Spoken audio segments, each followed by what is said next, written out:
Good evening, everybody. Well, I guess good afternoon, everybody, depending on what part of the world that you're in.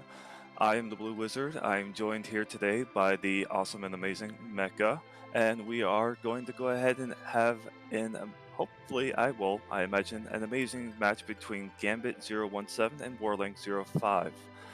We are being tracked by Solaris and then restreamed by the amazing Alisail. Mecha, what are your thoughts on this matchup tonight?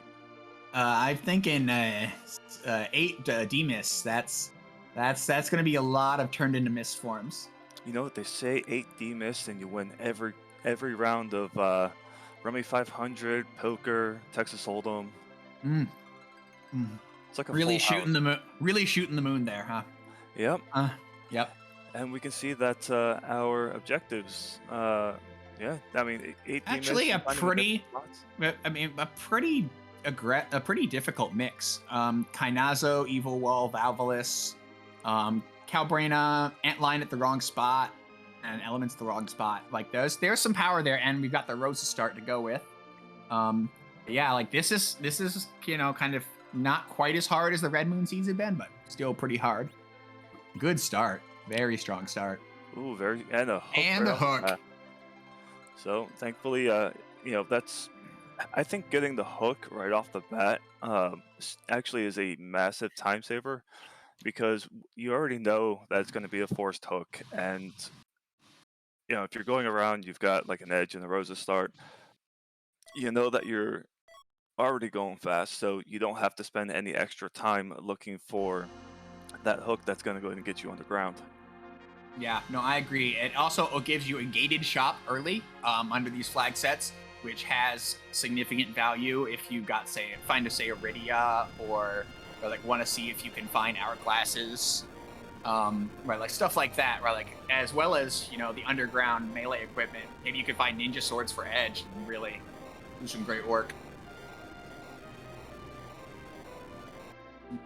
It also unlocks an early rat tail or pigtail, which could turn into something really great. Yep, and we see on Warling's side, it looks like a Porum and an Edward. So a half scoop vanilla. Yep. So we've added the Black Mage to the party, and we've added a spoon wielder. Both of those are long-term investments. Oh-ho! And Talk we about have power. The Cecil. So we got some help here.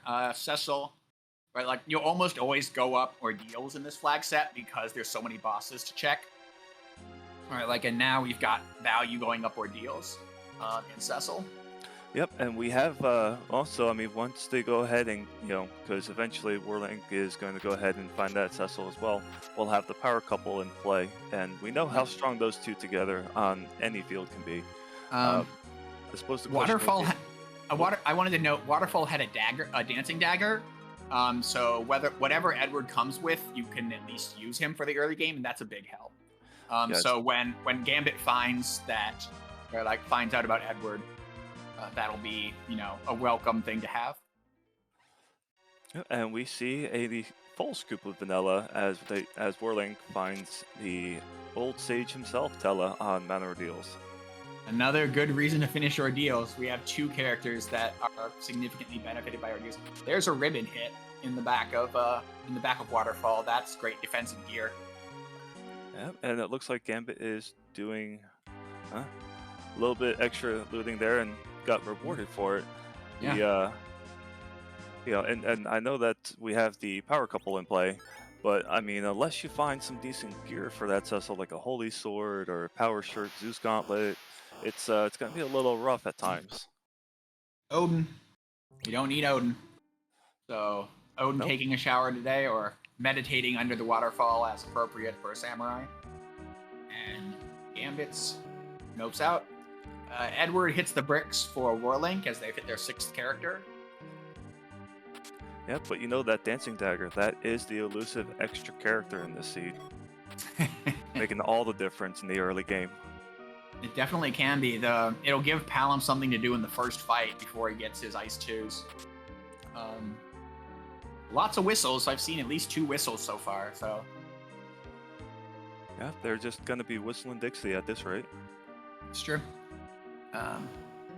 Yeah, we've definitely got some good equipment for Edge. We would really like some of the higher tier ninja swords for him. Who is our 7th? It's Yang. Which raises the question. We see, a couple of potential anchors here in this, but so far, I don't believe anyone has picked up a cursed ring. So, kind of, makes you wonder. Like, we all know that on the overworld, you want a fast anchor. You want to get through those fights a little extra quick.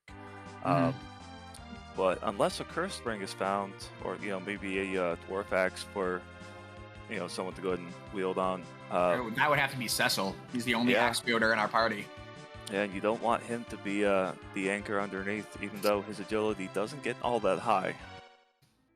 You prefer him to be the one at RA1 swinging hard. Yeah. Very much so. We see Warlink is doing an extensive loot here of Waterfall. Yep, and rightfully so, because he knows with Tella he does have that exit, so he can just kind of pop out much quicker. That's true. That's a big deal. The early Tella gives you that exit value, which lets you do these deeper loots. All right. So Edward's gone on Gambit's side as well. Neither one of them, at least at the start, wanting to keep that Edward, even with a dancing dagger. Yeah, and we see Warlink using a special use of that exit. We'll see if he is going to go ahead and do antline this early, because again, with that exit, it's going to allow you to just pop out of places real quick. I mean, I definitely like antlion. I mean, it's the early check to get you some experience to get moving. Right. We're not ready to do our deals quite yet, unless we hit some really good weapons for Edge that I didn't see. I mean, we hit some good armor for Edge. Yeah, the ninja armor. Yep, longsword, but I mean, that's pretty good. Picking up that ogre axe is definitely gonna go ahead and help out a little bit for those treasure chests in Evelyn, which now that you know that you have the Cecil, you definitely want to go ahead and hit for that elevated loot table. Yeah, that's definitely true. This is a seed that will possibly reward you for Evelyn a lot more. You have both Edge and Cecil, so even tier 7s are like that. A Masamune or something has great value. Gambit hit a ribbon in the southern Chocobo Forest, and now knows about all 7 as well. Yeah, you've heard of one ribbon, but how about 2 ribbons? It's great. More characters that are immune to crush, more characters that are immune to devour. Right? Yep. And I think that if we get 3 more ribbons, can we have the red ribbon army? So ninja sword, dancing dagger. That's pretty good. I want to go ahead and call out the fact that we have an Edge in this seed, and we're getting Edge gear. Yeah, this is really good. Ali, what kind of a seed have you rolled for us, where we're getting gear for the characters in the party? Also, Edge started with a Thunderclaw, which is the utility claw that you want to have access to, and so that is we have one boss that really cares about that, but it's still right. Like you'll run into a number of bosses that are weak to thunder in various ways. Yep, and it's kind of a weird spot for them to be under that waterfall. It's with him being weak to thunder and all. Maybe pick that spot so nobody could, think of him being there. It's like, the spot they'll least expect me at. And then they find him there. Yeah. King Queen Evelyn on Hobbs is nothing. Mylon Z at the first spot in there.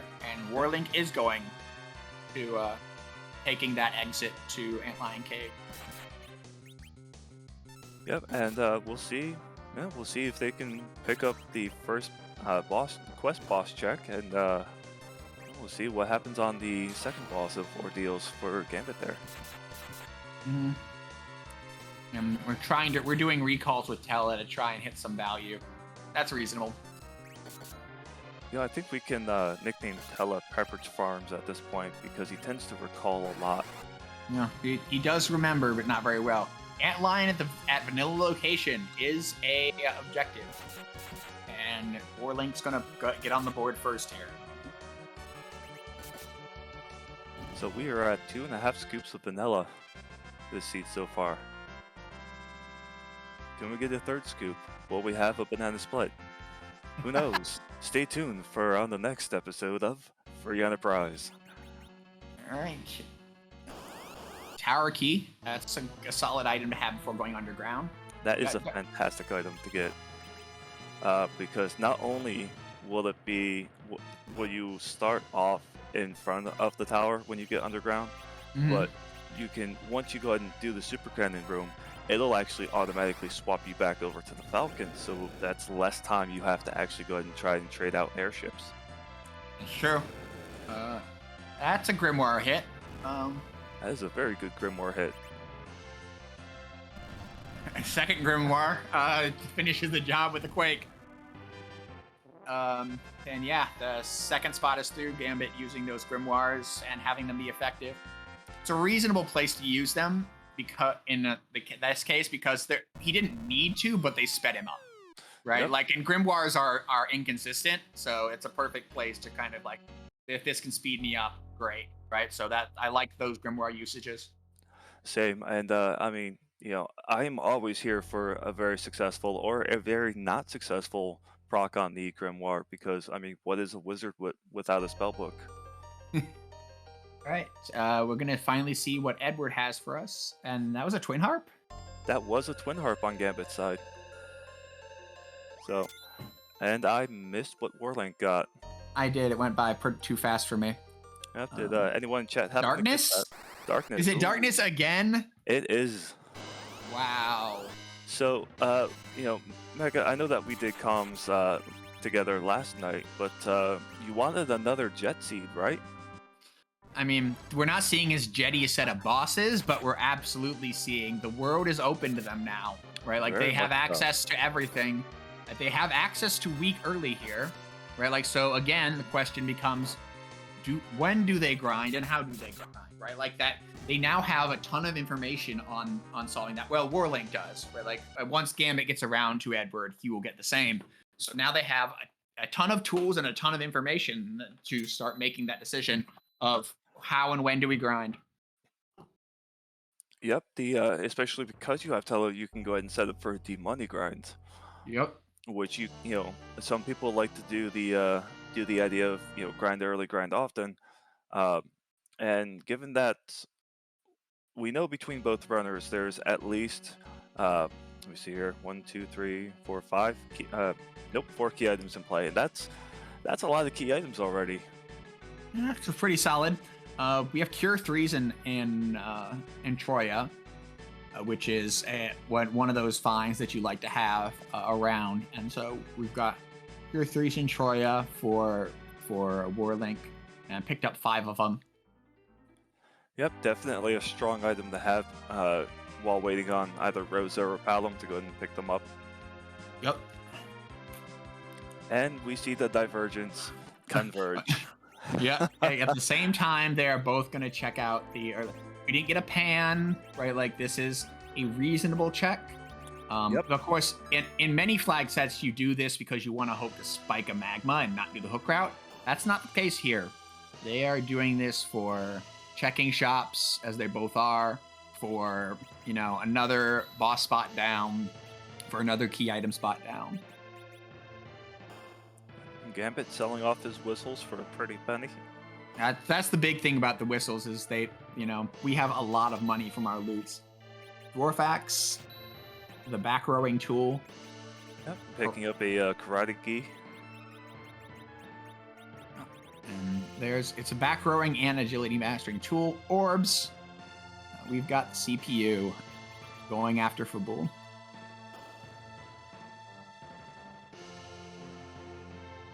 Oh, and I actually just noticed that Warlink has not gotten his Pally Cecil yet.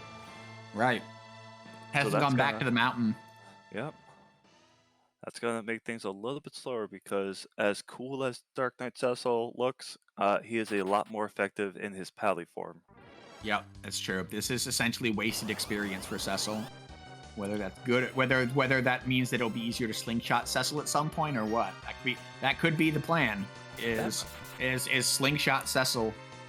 They leave him at level 1 and head to the giant. That would be absolutely beautiful to see, and I am all here for it. Mm-hmm. Yeah, it's definitely a play that it becomes an option when, especially in this flag set where right, like who your 7 are, what all your options are at this point, right? With the darkness and the hook on the table, like we said. Pinktail, that's something you can cash in for possibly a great item. Yep, and a Lunar Staff, that's going to be a really strong item for either healer to go ahead and take early on. Yeah. Full Moon, another second Cat Claw. Where we have back row Edge and fully equipped Yang. Ooh. Double that. Ooh boy, that is icy. Yeah, that is some power. This party is getting the gear it needs. Right, like we've got a great stat stick for White Mage. We've got the best claws for Yang. We've got a longsword class weapon and a back row weapon for Edge, right? So now he essentially has long ninja, right? Like, which is a great overworld set of weapons to have for Edge. Like, the only thing we're missing is something better than an ogre axe for Cecil. Yep, and you can definitely go ahead and use that ogre axe on the Mad Ogre's chest over in Eblin, which I foresee our runners getting to once they go ahead and clear out the rest of these Overworld checks. Yeah, because it makes the most sense, because you go ahead and do Evelyn, and then you just go ahead and pop right on over to the hook route. Yeah, it makes a lot of sense, and right, like there are 3 trap chests that could have the Excalibur or Crystal Sword you want to see with Cecil in your party, and well, like I said, like there's even stuff that's in the tier 7, tier 6 range. Murasame is in 6 and Masamune is in 7. Like those are still great hits, right? So you don't even have to hit an 8 to be happy with what's coming out of those chests with this party. Yeah, and especially like with the full moon, you get some of those bosses like Plague or who are just weak to ranged weapons, and picking up a full moon as opposed to a boomerang is definitely going to be beneficial. And even if you don't need it, it'll definitely sell for some pretty shiny coin. Yeah. All right, Gambit gonna find the unnecessary free boss here as Warlink gets through their first and into their second fight on the mountain. So, assumedly, Gambit's going to do the antline, like just going in the reverse direction of Warlink. Yep. And going to get their first mark on the board and their tower key, and then they will both be down to Baron Inn, Darkness Crystal, and Twin Harp. Right. As the on the places and hook route, right? Like as the places they can go. Yep. Oh yeah. Yeah. And we see on Warlink's side, just kind of taking out those dark imps one by one. And Yeah. I find it incredibly hilarious that the procs from Yang's claws are both going off, so they're falling asleep and getting charmed. Well, falling asleep, charmed, but both of those get broken by being hit anyway. All right, and we have Dark Toads here, and that will make them fall extremely quickly. Gambit is through Antline with no trouble and gets the tower key for his efforts. For their efforts? My mistake. And Warlink is through those dark imps. Yep, Warlink just having a bit of a riveting time. Yep, very riveting. That boss fight was well, I guess he's croaked over now. Croaked into the deep ravine. Into the deep ravine, yes. All right, and Gambit going to finish the loop and get that darkness crystal, and now they will have the same knowledge of choices that Warlink has. And Warlink gets the Twin Harp, and now Warlink knows everything Gambit knows. And now, in a second, Gambit's going to know everything Warlink knows. And there we go. They both know the exact same set of things, and have, through this fight, the exact same set of capabilities. So a question comes to mind. With knowing the key items you do, where do you go? Because you're at Troya. Do you go do the Twin Harp, hope it has an Earth Crystal, and then on your way back hit Zop? Or do you go down the Hook route? Do you hit Darkness Crystal? Yeah, no, I mean, and it might well depend on where they are right now, right? Like this, if the position on the overworld, they maybe entice them, right? Like you mentioned that Gambit's right near Twin Heart turn-in. They could be like, hey, it's here, I'm here, but that doesn't look like where they're going with it. I see. Okay, they need to check this. All right, we know it's nothing relevant, but you know it's good to get these checks out of the way. Before you go underground, just so you know, again, you kind of have the most information. Yep, and I think that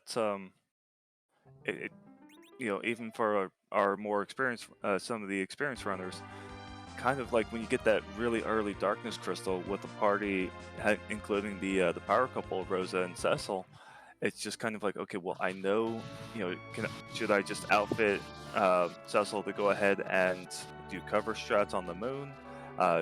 Do I go do a little bit of grinding underneath and then, take it from there? Or like what options to go? Because when you have so many options available, I guess party varying, you gotta take a couple seconds to figure out what you want to do. It is a skill differentiator. Baron Inn has one of our objectives. Here are the dolls. Yep, and given that they're in the first spot of Baron, they are going to, well, collapse like a flan in the cupboard. Yep, they're going to fold the flame fairly easily and will be on to the second fight. They will get basically no experience, but Cecil will still gain a few levels because he was level 1. And it's a blue robe. But is it? It is! It's Senator Crocodile. Senator Crocodile has shown up for a drink. The finest root beer in the land, and now I think Gambit's probably fine here. They have the AoE tools necessary to chew through a bunch of this stuff, although they might run out of MP. But yeah, like this is a fine spot for Gauntlet, and Warlink similarly checking the last non-gated overworld spot, and going to hit double objective quickly as well. Yep, I mean you've got Tella in your party, you've got Edge, and a few J items along the way, so it should be relative ease that these two runners get through everything. You mentioned this yesterday, but here it's really true. This spot's a no XP spot, but it's been replaced with 5 real fights, right? Like this is a huge XP gain, right? You mentioned this yesterday, and it's very true today. Like so, that is a good thing if you actually want your Cecil to gain natural levels, because he's going to gain a bunch of them here, as is Palom, right? Like which means Quake, right? Like this is a great thing to hit for this party. Was that Palom or Porum? Oh, my mistake. I thought it was Palom. If it's Porum, then yeah, it's not really. That's not nearly as relevant. You want Porum to get to Blink and Berserk. That's where Quake Ninjas turn on. Yep. Calling out. It is Porum, and right. as also Chet pointed out, that in the beginning on that we noticed on Gambit's side, that was the 5% cap reward that was acquired. Yep. Yep. Thank you for the gifts to the community, Hana. So everybody enjoy your new subscriptions at Hana's hands. Yeah, we are both in the Fubu Gauntlet at the same time for these two. Gambit entered a little earlier. Right, like this is the same fight now. Right, they are now. They both took different routes around the world. Right, like one of them went clockwise, one of them went counterclockwise, but like, we are at the same point now. Yep, and that's that full moon definitely putting in work, because you wouldn't necessarily know this from fighting some of these piranhas and these fish, but they are flying, so they are weak to those boomerangs and those bows and arrows. Nice. Yeah, that's great. Yeah, that's Edge putting in 3k plus damage. That makes sense. Yeah. So and then they're using up all their J items, or Gambit is using up all of their J items here, which is smart. J items fall off in utility as you get farther and farther into the game, so it's good to think about getting rid of them. And just a Stardust run. Just a Stardust rod. I mean, that's kind of good for Tello to have. Yeah, I mean, because Tella is our only black mage, it powers him up. Plus 15 whiz, best stat stick for a black mage. So if you're going to use Tella for damage, since you've got 2 white mages for white magery, like that's about as good as it gets. Yep, and it can also double up as a Stardust, which is a spell that can actually penetrate wall in Star Veils. Solaris is bringing up a good point. Gambit has a double claw. Warlink didn't go to the left tower and get the second Cat Claw, so they're on Cat Claw Charm. Charm has an accuracy penalty, and it's not insignificant. And so that is hurting Yang's damage here. He doesn't have a ton of multipliers early, so yeah, like you usually use the Charm Claw to take out like giants when you can, but otherwise it's a claw you tend to want to ditch. Yeah, like that's and it averages both of them, where like it's not like, oh, my Charm Claw hits are 50 and my Cat Claw is not. No, like it becomes the average, so your Cat Claw's accuracy is drugged down. And since the weapons don't actually give any attack power, they just give stats, right? Stats and elements. So yeah, that's a pretty big damage penalty this early in the game. Yeah, although with some of the edge weapons that we have found so far, it's you can go ahead and equip edge with those weapons and then just take anything that's elemental on Yang. It's true. We saw long swords in Tiny Town, Silvera. There we go. And so that means that Warlink is now definitely fully geared with the same tier of power as Gambit has. And going for that pink tail check. This is another divergence. Yep, and I don't believe Gambit actually went into. Excalibur is a great hit here. Cecil gets the upgrade into one of his endgame swords before you go down the hook route. That's what you want to see, right? You want to see Cecil get that holy sword on the surface so you can leverage it for as long as possible. That's what we got. That's what Warlink has. Will Warlink just go straight down hook, or will he hit up Edblin? Sirens and Bacchus in that spot. That's a pretty darn good tier 4 items there at the first shop. 2 of the items you most want to see. Yep, and both of our runners now going down the hook route. Yeah, this makes a lot of sense for Warlink because they have the Excalibur, right? Like they could gamble on the Crystal Sword, but they don't need to. Nope. Right. And so for Gambit, we have enough power that it's not a big deal, right? Gambit is looting here instead of looting Cave of Lana. He's looting Cave of Lana instead of looting Castle Evelyn. And, but he's got plenty of power here. It's not a huge deal that, he doesn't have the crystal. And Warlink is going back. Warlink is interested in some more power. Bahamut not qualifying in this scene. Nope, not so much. However, it does, because it is a summon, it does still sell for coin, which, as anyone who's done any of these seeds know, that when you see things like Bacchus and Siren, especially for a Berserk-style team, you can run out of coin pretty quickly. Yep. First trap chest. Asura, not an objective. Nope. So we are seeing a slower development on objectives. Not super slow. We've got 3 in the overworld. That's pretty good. But slower than last night, certainly. But yeah, they're gonna. Warlink's gonna chew through this fight pretty easily. We'll see if Gambit's interested in digging for Ogre. It doesn't, for Mad Ogres. It doesn't look like it. It looks like Gambit's just going straight for the underground with the power he has, or they have. And I like that. Same, and we can see that Warlink has 3 bosses out of the 7 required, and then actually, they're both at 3 out of 7 bosses. Yeah, they're both required. at 3 out of 7. Yep. And It's- so with the amount that are left, based off of what we've seen so far, it's going to be a little bit tough, I think, depending on where you find some of them, because we know that pretty much anyone that's in that Luca cave spot is going to be very fast and very, very not nice to deal with.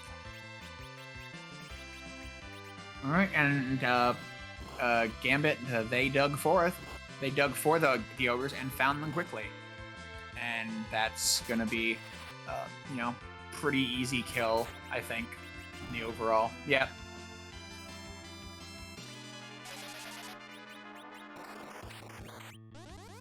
So yeah, we'll see what they get out of their only trap chest. Tiny mad ogres. Now they're just condensed, angry Yep. ogres. The anger is now even more condensed. It is true. All right, and we see some decent stuff being found on Warlink's side. More trap chests. So honestly, in my opinion, I think that it's always nice to find the trap chests all on one side. This way, it makes just, you get them out of the way right then and there, and you just go on a looting spree. Yeah, no, I agree. Finding them on one side gives you free reign to loot the entire rest. Like, the sooner you know where they are, the sooner you can move on.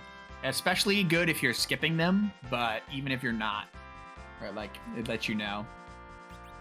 Dragon Whip. That's not what we wanted to see there for Gambit.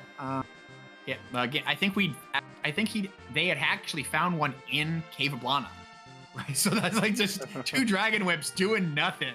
Yeah, it's I mean, again, much like a bunch of the stuff that's been found so far, it's more money in their pockets. Yep, the money's not bad. Crystal Sword, Warlink paid out. Not only gets the Excalibur to throw, but the Crystal Sword to wield. Wow, it did not, like, that's an upgrade as well. But wow, they are rewarded for this loot. Now they have to find the best way to leverage that Crystal Sword. If he doesn't leverage it, right, like, then it doesn't, right, like, it won't help him. And a D-Mist in Hook Route Slot 1. This is unpleasant because it's a fast spot, and D-Mist pattern is 3 attacks, Mist Form, 3 attacks, Mist Form, and so those 3 attacks are going to come quick. And, like, Berserk is dangerous here. If you don't kill D-Mist by the time they go Mist Form, you are gonna trigger a whole bunch of counters. But there are a couple of ways to go ahead and get around that. Like, personally, I've done D-Mist in the Crystal Sword spot on the moon, and I was able to go ahead and pretty much get D-Mist taken care of. But that's only because I dropped my battle speed down. I hit D-Mist slow. I had a really good anchor. Very ideal conditions. Those all help. Additionally, Unihorns or Silver Staves can heal the Berserk condition. And so, especially if you have a lot of space, you can do Berserk Cure. Right? Like, if you've got the resources, and therefore get as much damage out of those active turns as possible. Yep. What also helps with stuff like that, right? What? Death, fatal, coffins. That's true. That's another way to reset Berserk. You aren't Berserk anymore. Yep, if they are not alive, they cannot be Berserk fighting. Yep. Yep, stop, as chat also points out in chat. The White Spear's another dart on the Warlink side. No, I love the variety of darts that all of our runners, doing all inventory of these, bosses hit.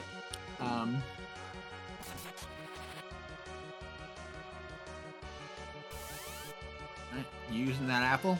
Good. Alright, Warlink proceeds. Yep. And like we said, the Gambit's gonna get themselves a ton of counters. Silent Staff, Mage Killer option for us. But the Crystal Sword was the real win there. Oh yeah. It's an upgrade over Excalibur, and Excalibur's good enough, but Crystal Sword is excellent. And so, like I said, now Warlink has to leverage his power, right? Like, that's Warlink's job here, is to, right, like, leverage his power to the best. Warlink doesn't know that Gambit did not pick up the Crystal Sword. It's possible that Gambit has it, right? So Warlink has to like make sure that his Crystal Sword does great work. Right. Yep, it's going to be the contest of who can get their crystal sword to hit harder and faster. Hmm. Yep, and Gambit did get through that fight, and they are saving before Asura, which is reasonable. Asura is a weird fight sometimes, and the Cure Forest can reset the fight in very annoying ways. Yep, and if you are familiar with the mechanics behind Asura, you can actually trigger or get her to trigger her life or her grave phase every time that she would go ahead and do something. Yep. The base of that is if you want to attack right as she's doing the spell, right? Like, and just attack once, and she won't move forward in phases. At this spot, she's very fast, so you're going to need to be on the ball if that's your plan. Agreed. And but since we have Tella has wall, and he can just go ahead and hit her with the wall, or Right. if they want to go, if a runner wants to go ahead and do the double star veil. Now there is a variation that I actually just saw someone do here recently, where they'll go ahead and cast wall on a character, and then they'll have that character use a star veil. And the reason for that is because star veil will actually last longer. So you still get the double star veil effect with only actually using one star veil. Yep, that's a good point. Star Veil definitely lasts longer than Wall. So that is a better thing to do. Yeah, Gambit does have the Elven Bow with Artemis arrows. So that is a pretty powerful, mage killer setup. And that's the person that Gambit berserked, in fact. So that makes a lot of sense. It's still 25,000 HP, and it's still very fast. So this will still take a while.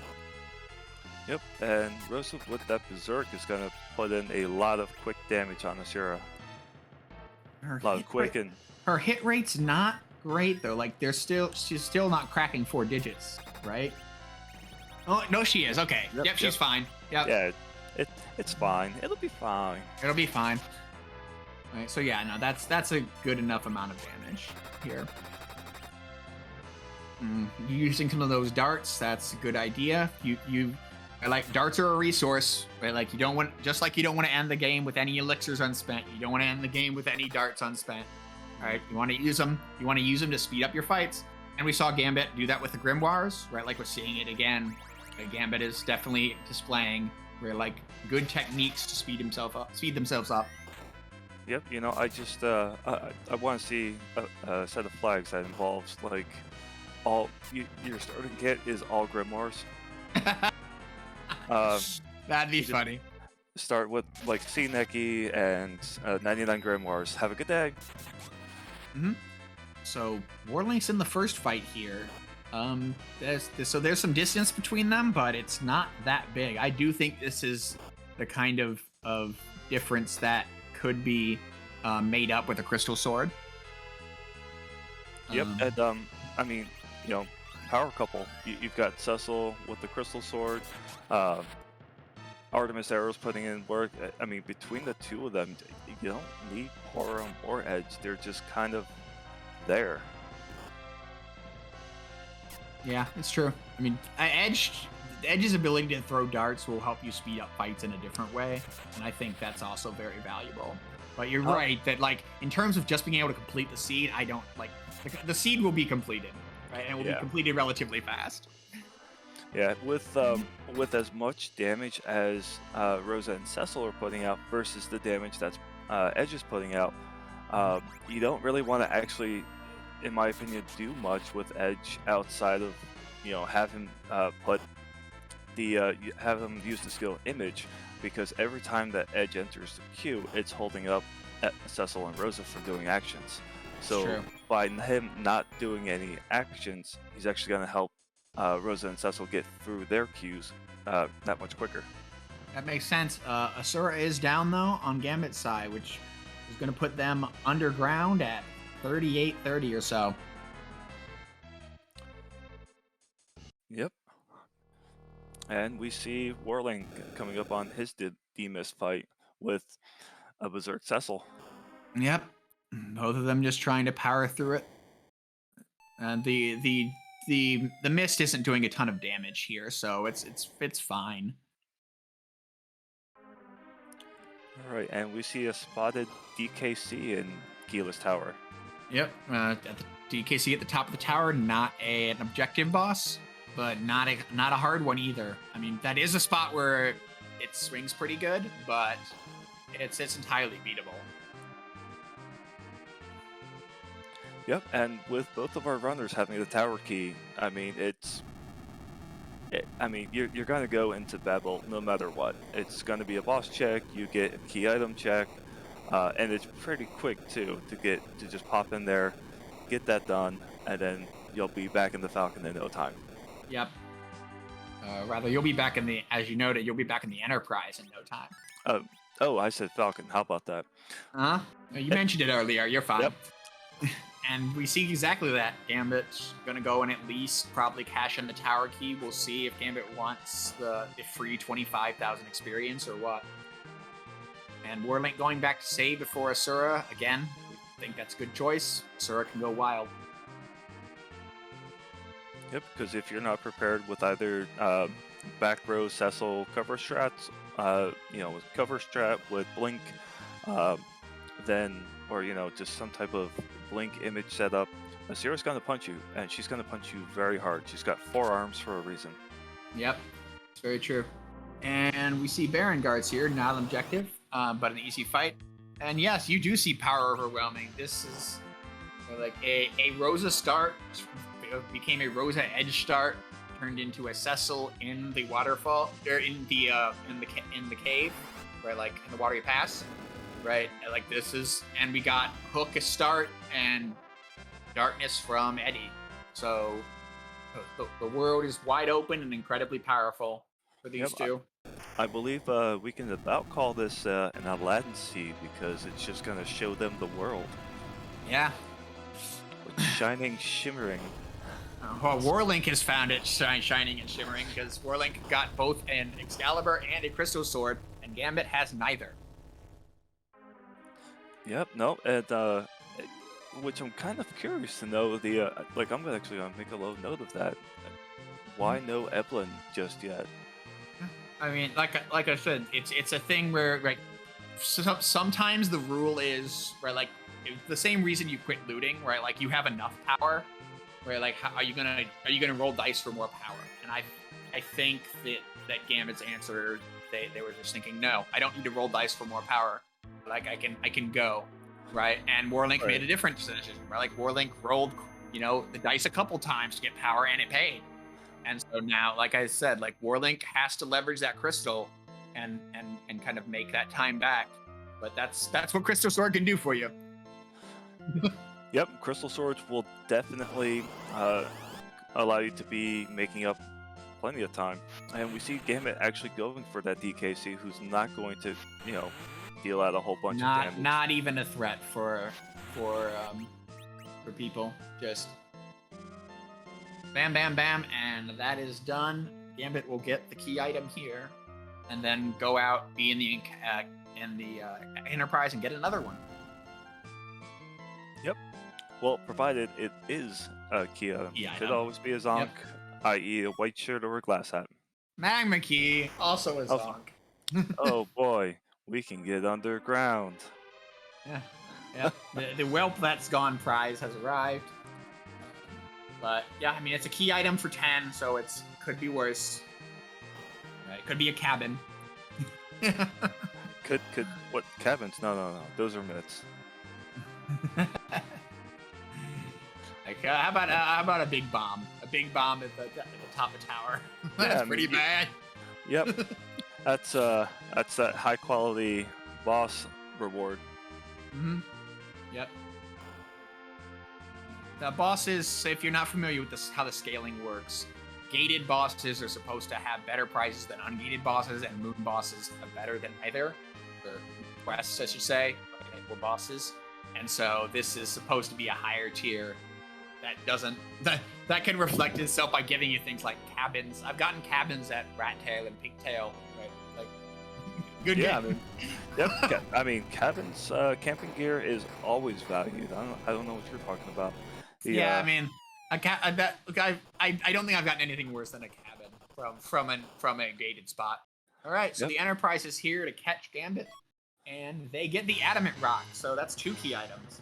Big progress towards the 10, but that's only half of Forge. And Warlink underground at 43.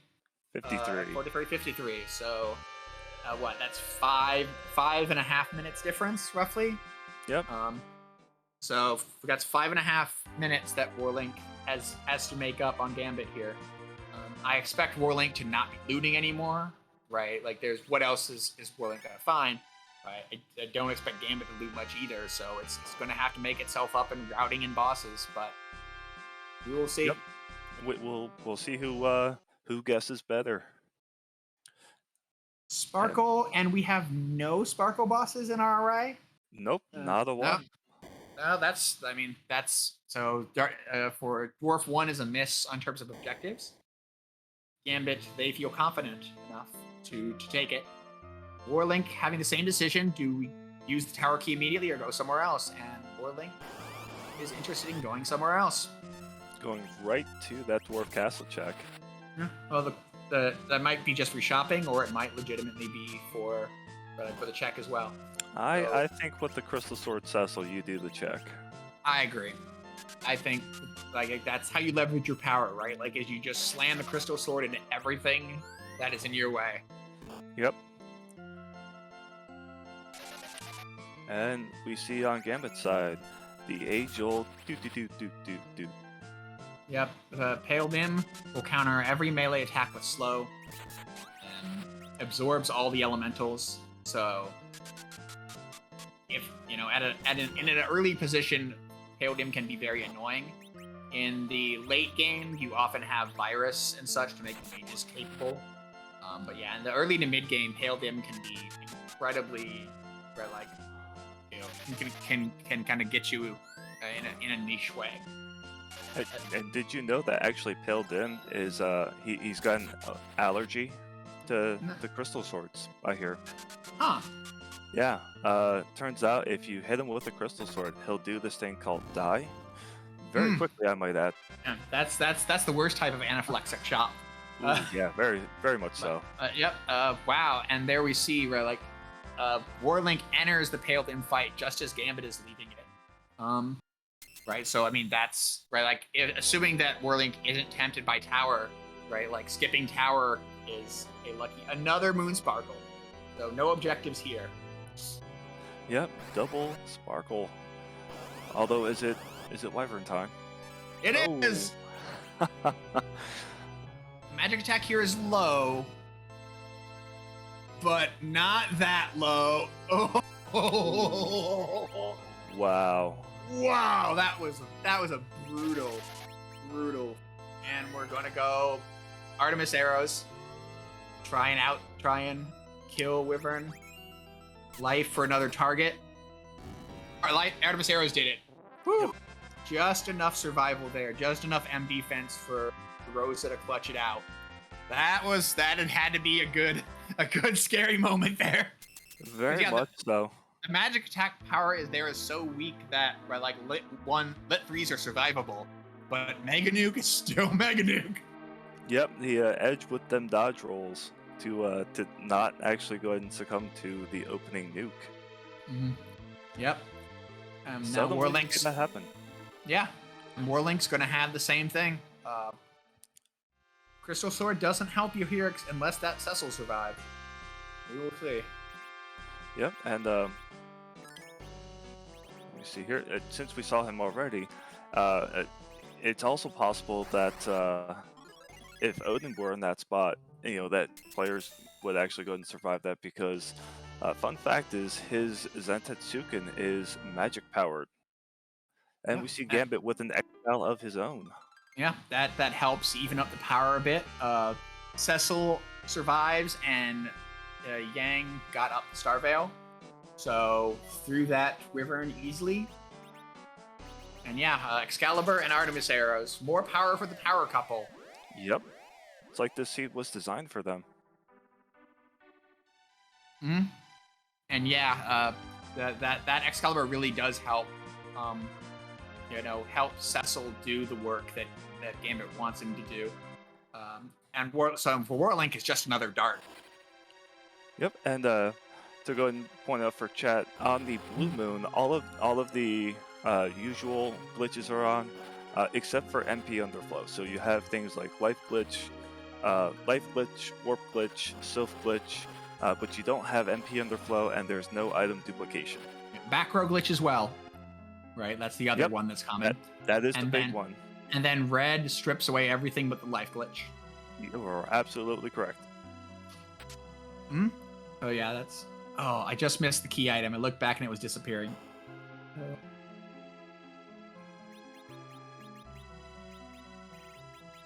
Pan. I mean, you'd like to find a pan sooner rather than later. And this keeps you from doing the double dip. The triple dip, Fabul. Yep. And we know that... I think it says something about Sheila and Yang's relationship when she rules the two of them with an iron skillet. I think it's more like a Dragon Ball Z or Dragon Ball style comedy bit. Oh right? Yeah. Like it's just he's so tough that you need to do some real work to get him awake in the morning. I mean, when you're that strong, yeah, I would think so. It's and nothing. You don't get too much stronger than cast iron skillets. Nah, not for kind of an improvised weapon. We get Water Hag and Leviathan. Leviathan in the Asura spot. Water Hag. So those 3 hits, those few hits from Water Hag are absolutely going to be powerful. But this is beatable. Oh yeah, and especially in that particular spot, you definitely want to take cover strats. Cover strats, and I mean, walking through, you don't even have to heal up anyone. You just do blink on Cecil and let him swing and hit things. No, this is a great place to show the power of back row Cecil cover strats. Because Cecil's going to take the first hit, and if you heal him, he'll take the second hit too. You can heal him, drop a blink, depending on who goes next. Well, it's more that he won't auto cover when he's in critical. Right. So now he's not covering, but the Thor's Rage will get the last hit in, and Water Hag's down. Nice chunk of experience and a possible key item for Gambit. That's a good call. Good call to see a boss there. Movie Rapunzel, yeah. Avenger Sword. As if we needed more power for Cecil. Cecil can now choose between protect and attack.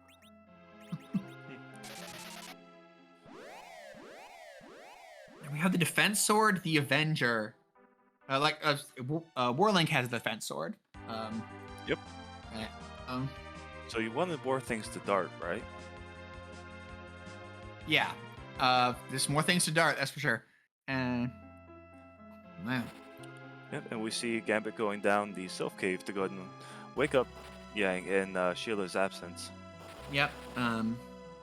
Yep, that's I mean, that makes a lot of sense. This is 3 key item checks, right, that you're going to get out of this. No bosses, but 3 key item checks. And what are we looking at? We're looking at Luca key, package, Earth Crystal, Baron. Like that, the Baron, especially Baron. Like we have a lot of key items out that gate bosses, right? The only one we have, we've gotten Tower and Harp, right? But it would be nice to see Baron. It would be nice to see Earth.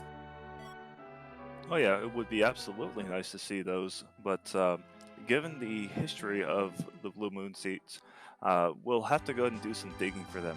Maybe digging onto the moon. Yep.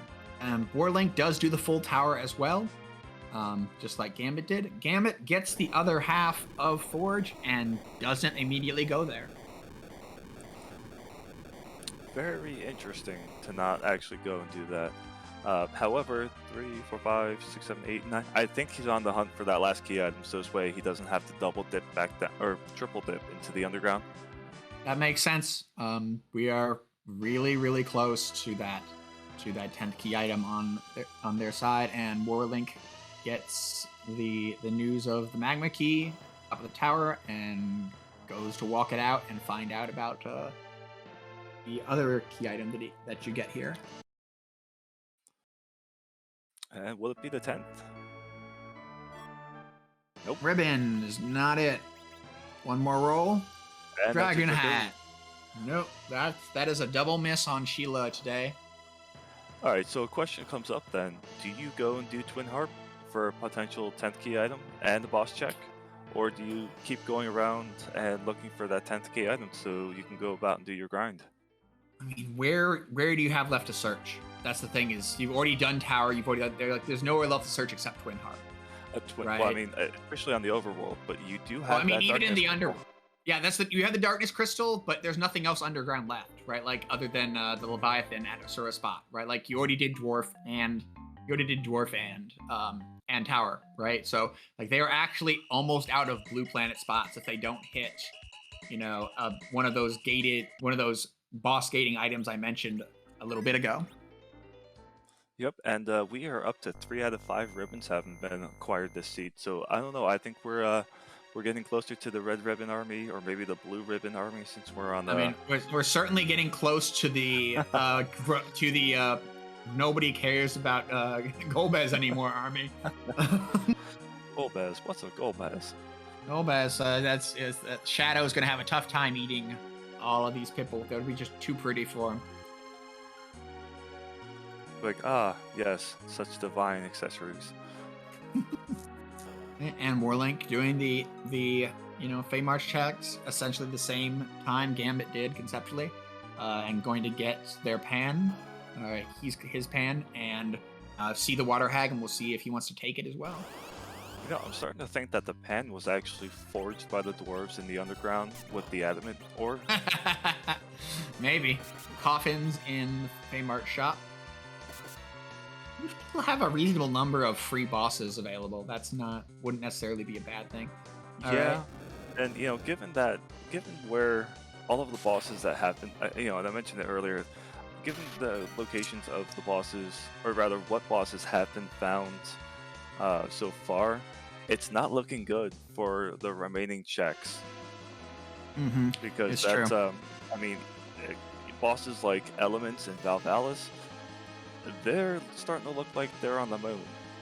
Yeah. Potentially. And anywhere on the moon is going to be terrifying for any of those bosses. So Warlink is going for that water hag, which makes sense, and Gambit's about to hear the music, so we need to be quiet for a second for that.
And we are through the music.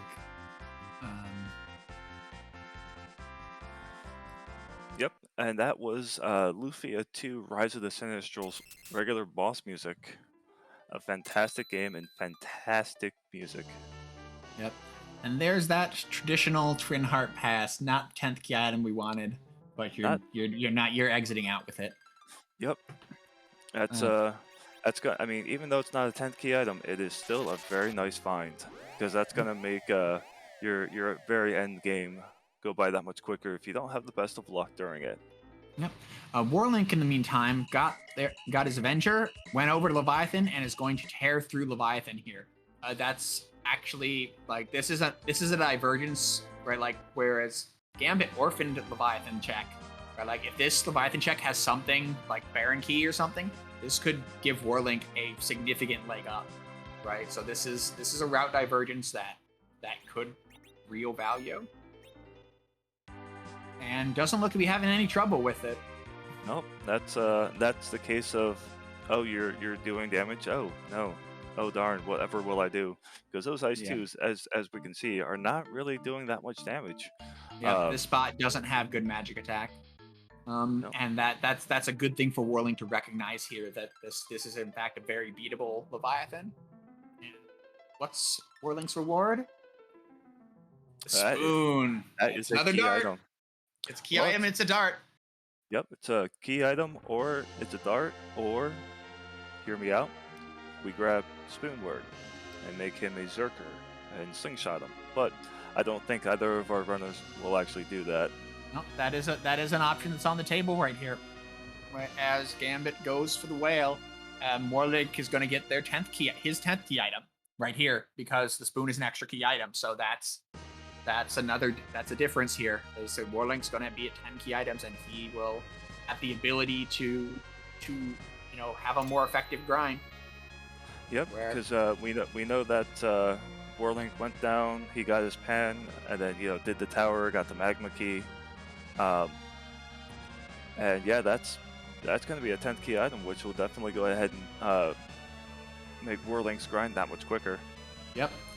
Yeah, might prompt Warlink to take the opportunity to grind immediately, or what.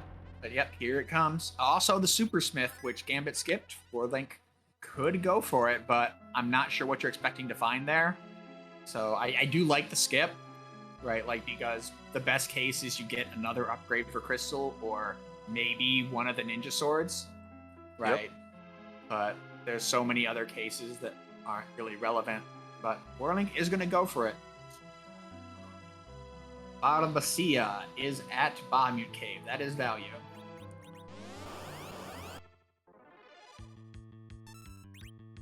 Yep, and we see Gambit doing a little bit of Gold Dragon grinding here. We're going for weak strats with no stop. Yep, weak strats with no stop. Very much spicy. An ambitious grind, but certainly one that can succeed. The Asura Staff for Warlink. Zeus Gauntlet, Artemis Bow, Stardust Rod, and I missed the last one. I think it's an apple of some sort. Well, we'll find out here in just a second. Those Zeus Gauntlets go great with both of your heavy melee characters. The Artemis Bow could go very well with your Artemis Arrows, because you have so many of them. Yep. Those are apples at the bottom. Yep. And so, yep, pair of Zeus Gauntlets. Makes a lot of sense. I would say an apple a day keeps the Zeromus away, but I think it's going to take about a lot more than that to keep Zeromus away. Yeah, besides they're only silver, so it's only 50 max HP. It takes a lot. Takes a lot of those. Alright. But yeah, this isn't necessarily the fastest King Ryu fight you'll see in the world, but, like I said, Gambit will get through it, and will get the, 90,000 experience, which is, yep, good chunk. Ooh, but that does mean Tella gets a little bit more levels. Yep. Which I wonder if, in this case, Gambit is actually going to swap out Tella for a base level agility anchor. That's possible. With the pass, that's very much an option. You come back down in the whale right next to Mysidia. You get out, step into the tower. So yeah, Warlink's gonna get his pair of zonks, and then we'll see if he wants to go and get his pass, or whether he wants to go to the moon. Yeah, we will see. And while we're seeing these two, on Gambit's side, the grind going on, and Warlink trekking through Februal, please go ahead and give a follow to my amazing co-commentator, Mecha, at twitch.tv/MechaLink. And then also please follow our amazing runners for putting on such an amazing show for us. Gambit017, warlink05, as well as our amazing tracker, Solaris, you awake there, and amazing Alizael for putting on the restream, letting us ninja her interwebs. Yep. And of course, thank you all for being here this Saturday afternoon match. plenty of other matches after this too. So there's still a long day of free enterprise ahead of us. And Warlink is gonna go check that Twin Heart spot, get us, and yep, another reprise of music. Hey, you know what? If it's Lufia 2, Rise of the Sentinels, I am always here for it. It's real good music. That's a real good track.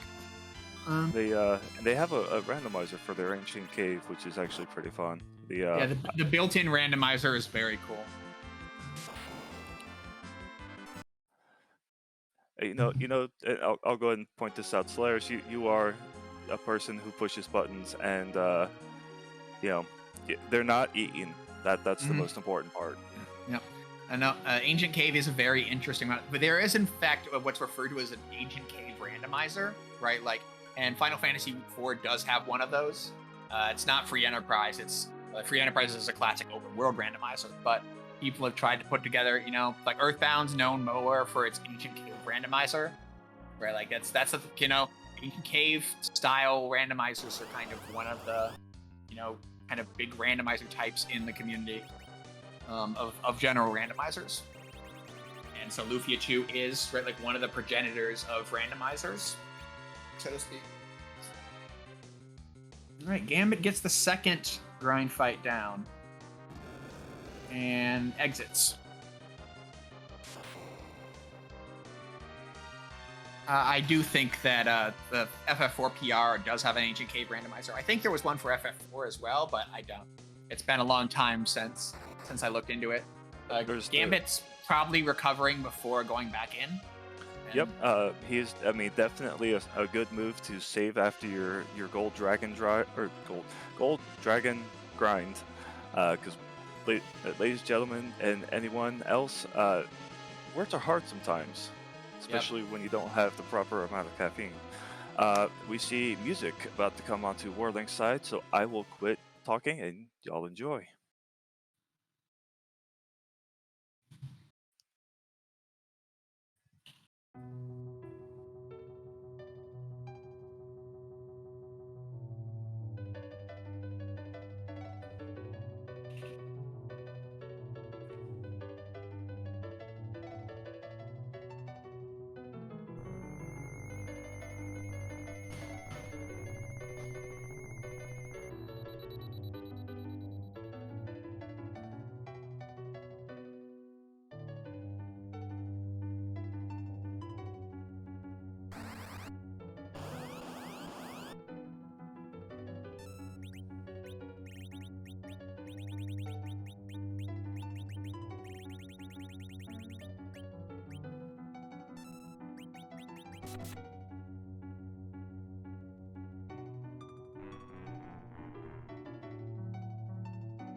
Alright, and we see Warling getting through that plague with the ever awesome Lufia 2 music.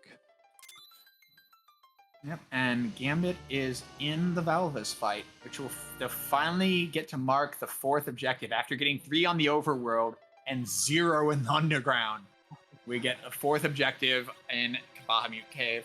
And using pretty standard illusion-based Berserk melee that at a high level, right, like your Berserkers have enough multipliers to get through the 4 that Val will take away, even in spin.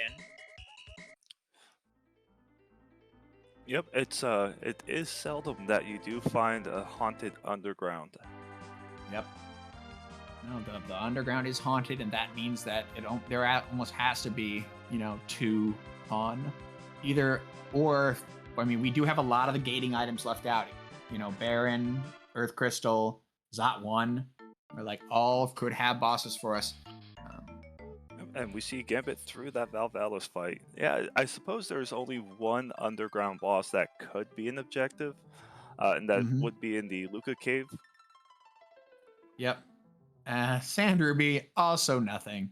And but again, that is the 10th key item for Gambit. So yep, a grind can commence, and the Ruby from Val. Yep. So that's, fourth boss, 10th key item. I think that puts Gambit in a solid position to continue, with the moon, getting all of that great experience out of the proper moon spots if they decide to actually take them versus just face check them. Right, with 4 out, or like you're in the position where, with so many gating items out and with 4 out, I feel like you're definitely in the camp that might take a fight that's not free, especially at Ribbon Room. Yeah, I mean, having the utility of Telespells plus an Excal Cecil, I mean, there's not really anything at this point that is going to be too intimidating. Right. Depending on how many ribbons are kept, yeah, nothing is really going to be intimidating. Right. It's all a matter of speed, right? Like when I talk about that stuff, right? Like that's odds and speed choices, right? Like everything, like we said earlier, everything is going to be beatable with this party. It's just a question of how close to the bone are you going to try and cut it, and how, right? Like how long is it going to take you in each case? Yep. And again, we'll boil down to who can guess better. Yeah. That's rando for you. So, yep. And Warlink similarly checking Bahamut first, and we'll be pleased to see another objective there. Now, if Warlink decides to take some gold dragons here, Warlink already has the 10 key items, whereas Gambit just got theirs. So Warlink could, do a more efficient pre-Valvalus grind than Gambit did. And looks like they're going to do he's going to do exactly that. And Gambit's going all the way to the bottom first. A reasonable thing if you're doing face checks, because the most bosses are down here. Yep, you're going to have 3 down here. I think the more efficient route is going to be to do the 3 bosses over here and then run over to the Crystal Sword, because if that Crystal Sword altar does have, in fact, the boss that you need, you can just pop an exit, hit the whale, and then go down to Troya. But if it doesn't, and you end up, say, winding up at the Masamune altar for your last boss, granted it's going to be a little bit more walking, but yeah, we'll see. When you know you're going to check all of these spots, that's a hit. And when you know you're going to check all of these spots anyway, it makes sense to just do them in density order, right? Because you're even if you hit something on the upper floors, you're still going to come all the way down here anyway. So why not do it as efficiently as possible? Exactly. Yep, and so elements at the White Spear altar. Yep, this is plenty fine. If we can get Cecil swinging away with Excalibur, that will tear through the first form pretty easily. We won't get the skip, though. We will get fire out of Ruby. Yep, and so that's going to be a lot of firing occurring. Yep. So the way that the elements fights work, if you go through all 4, is the first boss is single target, the second and third bosses are AoE, and the fourth boss is single target. Right. So if you don't get the kill on Mylon, right, like you've got 2 forms worth of AoE, and yep, that's enough magic power that Rubicon form is scary. Because Rubicon form goes Fire 2, Fire 3, AoE glare. Right, so all right, we're through that one. All right, it is worthwhile to note that Rubicon in the elements fight, his boss type changes to a mage. So things like mute arrows, mute knives, anything that will affect the mage type will actually take him down that much quicker, or do a lot more damage. For some reason, he's only a mage when he's around his friends. That's the hey guys, I'm cool, and then when he's by himself, he's like, all right, look, this is how it really is. All right, and through the plague spot, that's an objective, and the Earth Crystal, which is one of the gating items. Very nice to see. So, do you keep going up on the moon, or do you run back to Earth? I think you finish up what you're doing. I think you at least finish up the bottom, because there's 2 more here, right? Like, but after that, you can start guessing, right? But until, like, these 2 are right here, right? But Mura and Wyvern are both a walk, right? Like, It's reasonable to, if you feel like you're behind, it's reasonable to gamble on that. I don't think Gambit should feel particularly behind. I feel like Gambit should finish out. Ogopogo. Not required, but there's still a couple of key item checks there. Oh man, 42,000 HP of Ogopogo here. That's a lot of Ogopogo. Yep, that is 42,000 HP of Nope Rope. Yep, and Warlink's done with their mini grind and into Valvalis.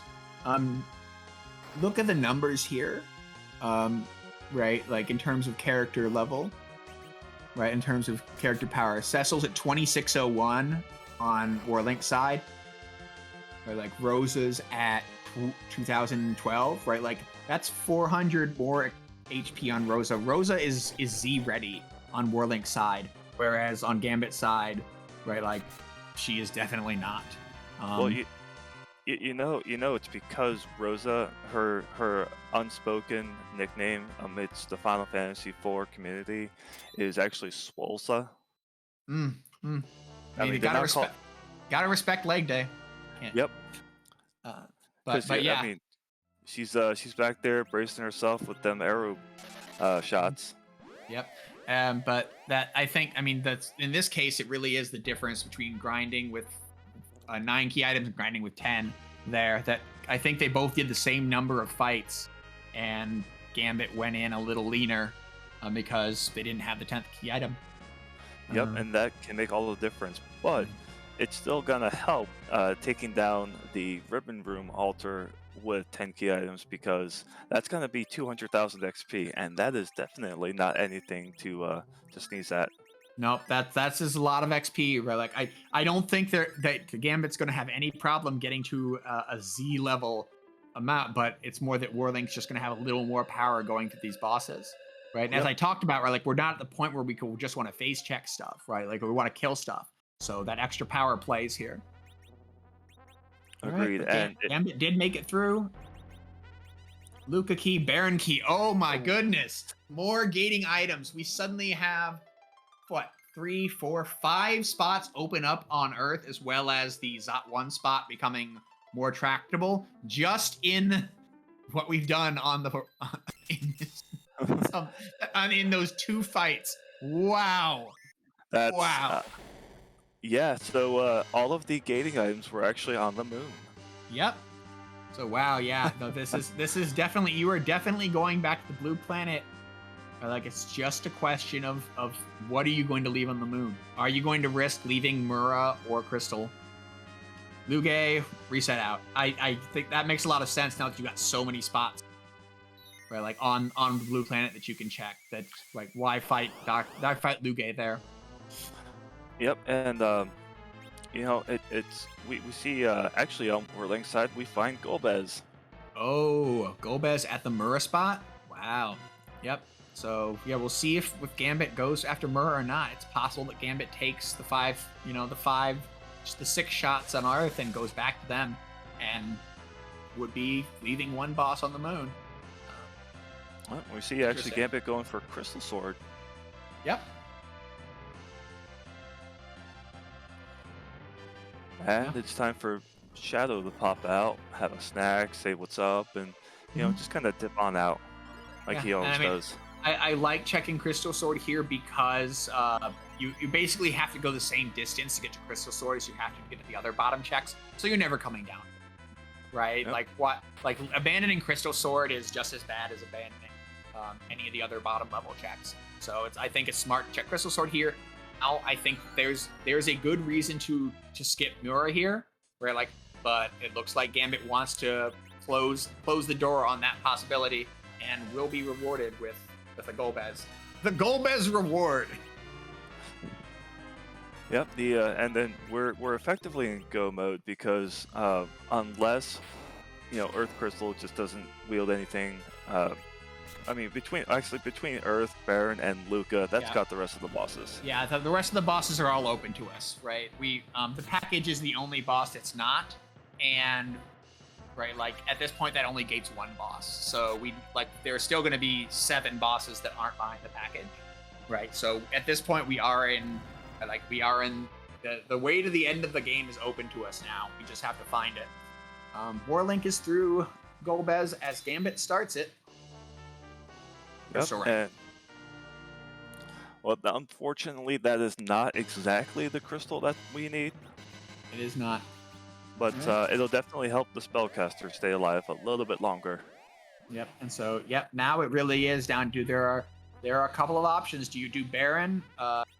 Knowing like the boss there wasn't an objective, right? Do you do Baron, knowing that you have to get the second boss before it can go anywhere? Do you do Zot and get the two bosses there?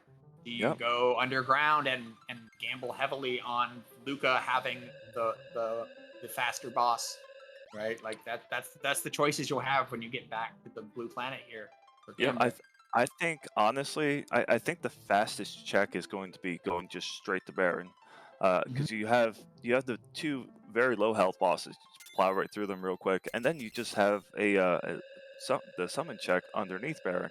So, but at the same time, you go to Zot, you take out those two bosses who are just right there. However, you still have, regardless if you go to Baron or Zot, you still have a little bit of a walk ahead of you. Zot does teleport you to Baron though, so if you're wanting to hedge against them not being in Zot, right, like it is technically pretty routing efficient to do Zot first. But again, once you hit, you're done, right? As Gambit is going to leave the moon with 6 out of 7, right? Like the Giant's an option too. There are two bosses in the Giant. There are. We have a lot of power. I believe that is called power overwhelming, and both of our runners have it.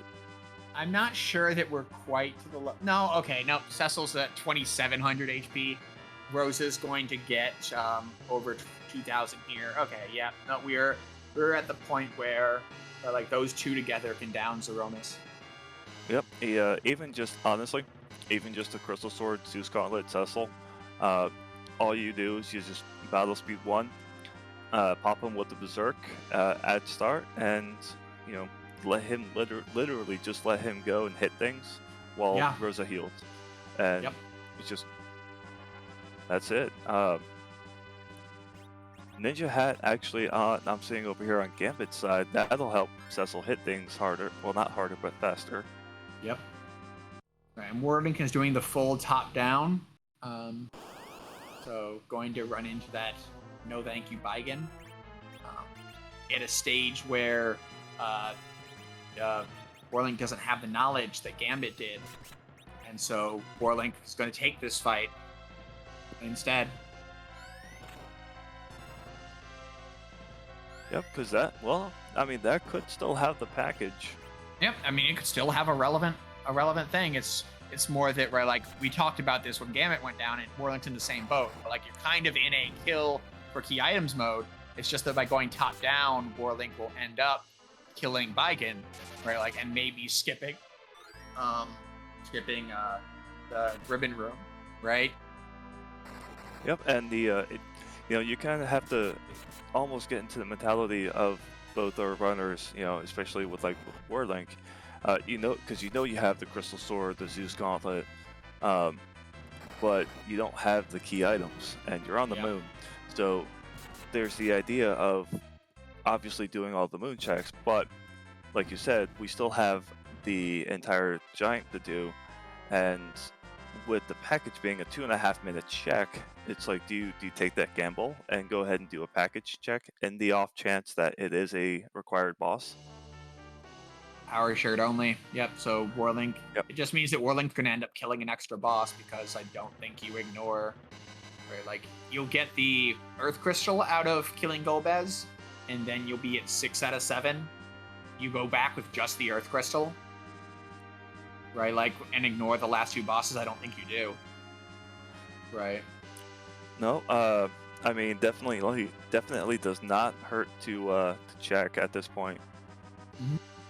So, yep. And then Warlink finally going to the bottom. See what happens there. Meantime, Gambit has made it right before the Zot 1 spot, which is open at the beginning of the game. You can go to the tower without Earth Crystal. The person at the person playing Golbez today will just tell you no. You give me the Earth Crystal, so you can't get to Zot 2. Evil World is it? Zot 1 has been here the entire game. A Zot 1 gamble would have given you a little earlier go mode, but that's it. We are going to be in true go mode as soon as Gambit gets through these 9,000 HP. Yep, and with Evil Wall being there, I mean, I think it's faster to just go up, kill the boss, and do the teleport down the Baron than it is actually walking back. You can warp out though. The warps will be pretty fast. I think that warping out will be faster if you have, and we do have the warps, right? So, but yep. it's not too bad, right? Like, but it's still like if you have all the experience you need, I think you warp out. Yeah, yep, right. Raise Tella, warp out. Makes perfect sense. Love it. Yep, and as Chad is noting, this puts you right by the past location. So if you've got your levels, you've got your stuff, right? Like we are going to rejoin the Overworld in the Enterprise, right? Like we're going to come down in the Enterprise from Zot. Right? Warlink quickly through the elements picks up the Earth Crystal. And we know now that if Warlink were to gamble here, he would be rewarded. Right? Like, does he? Yep, because you got the Earth Crystal. Well, actually, if he does this check, sees that it's the Baron Key, it's like, do you go ahead and... No, he resets out of Ogopogo, right? Like, this is what I was talking about, where, right, like, you face checked, you're at 6 of 7 now, right? Like, 6 of 7, right, like, is a place where you're willing to face check. Pure face check, right?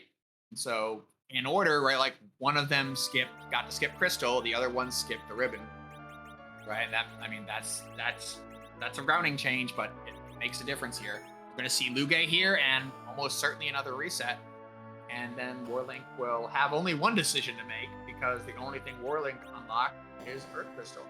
We're killing Luge? Well, it's not a... it's actually not a bad fight to take on. No, it's a fine fight. In the meantime, Gambit is headed towards their final battle. They have everything they think they need. We're seeing a bunch of flags now. Yeah, Luge is not 42k of Ogo. That is true. So, if you want to explain it today? I know it's too early for people to go to sleep, but with so that means it's got to be for Zeromus, and with Zeromus being as big of a boss as he is, we can't just throw him anywhere. So not in an antlion cave, the low crowded dwarf castle would explode. So we actually go ahead and just randomize his sprite. And at this time, and if anyone has the accurate number, I would actually really be curious to know. But I believe at this point we are over well over 600 sprites at this point. So I suppose the biggest question is, whose butt will we kick? Whose seat shall we eat? Or my new one of... Whose seat will meet my feet? Yeah, I like that one. The who on the moon will get the spoon? Not in this case, Edward. Oh, no, we still have a spoon to throw. No, not on Gambit's side. Not on Gambit's side, only on Warlink's side. Oh, that's right, he did not pick it up. And we have a Lotus. It's Lotus! Yeah, I still prefer the in the name of the moon, we punish, or we will punish whom. Excalibur for Warlink, another dart! That's 3 Excaliburs for Warlink. Alright, so Lotus Miss is Gambit's opponent. Gambit certainly has the HP and the tools to win this fight, but this isn't a lock by any means. Bad big bangs or bad nuke targets or the classic Medio combo could definitely throw a wrench in this plan, right? Yep, and if you tip too soon and get that wombo combo, the big bang into a Medio, that's definitely gonna ruin a few people's days. Yep, because Zeromus, he goes into Medio with a chain, so he cheats action. It's like you can have an action queued up, and Golbez was like, no, you get a Medio first. right? And so it can really mess with you because of the way he queues it up, right? It's very similar to kind of how some of the other bosses cheat with chains in the deep mechanics. So yeah, the Meteo can definitely be like, oh, but I couldn't actually get an action in between the Big Bang and the Meteo. So yeah, that's why we bring it up as a threat. You might not think, oh, like obviously you'll have time to heal between them, but a tip into Meteo phase at the wrong time. All right, Warlink has gone back to Ogopogo, having actually cleared the Luge spot, and tears through Ogopogo for even more levels and more options. So Warlink will have the same decision that Gambit had. Which one of the three do you pursue? Well, the much like we were talking about earlier, the you've got the 3 bosses in Baron, the 2 bosses in Zot. So we'll see. Yeah, no, I think both of those are defensible decisions.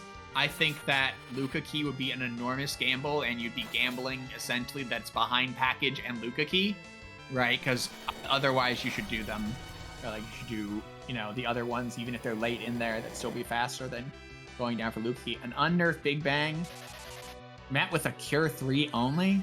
This isn't a position I love. But unless they're in nuke phase, this is probably fine. If they're in nuke phase, then one of these people's going down. No, it's Meteo phase, and I think that means we're fine.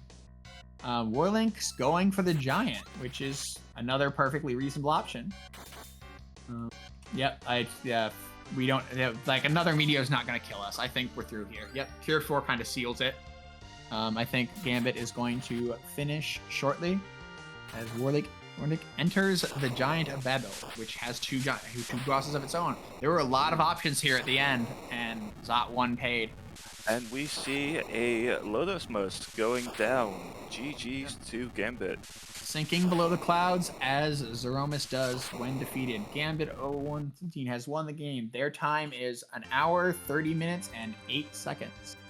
GG's to Gambit. Good gardening. I like that. Right. That's Plants versus not so much the zombies. And by that ding in my ear, hello Gambit, GG's. GG's, Gambit. Thank you very much. I did not feel comfortable that entire seed. That was a weird one. That was a weird one. Yeah, and what makes me feel worse about it is I'm everyone who knows me knows how much I love the machine grinds, and getting that Darkness Pistol in the Overworld, getting Tella early. The thought was in my mind, but I did not see ethers in any of the Overworld shops, and I was like, you know what? I'm not going to risk it without ethers. Let's just go and see what happens. And looks like I made just enough right choices. That's a fair point. Without ethers, right? Like the Tele-based machine grind just doesn't work. He has to psych away all the MP from Rosa and the kid, right? Like would be your plan there to get enough MP. I've had one practice seed I ran where I actually never touched a shop in a practice seed, which was hilarious. And I did a 6 and 6 with only the single either one I had at the beginning of the inventory.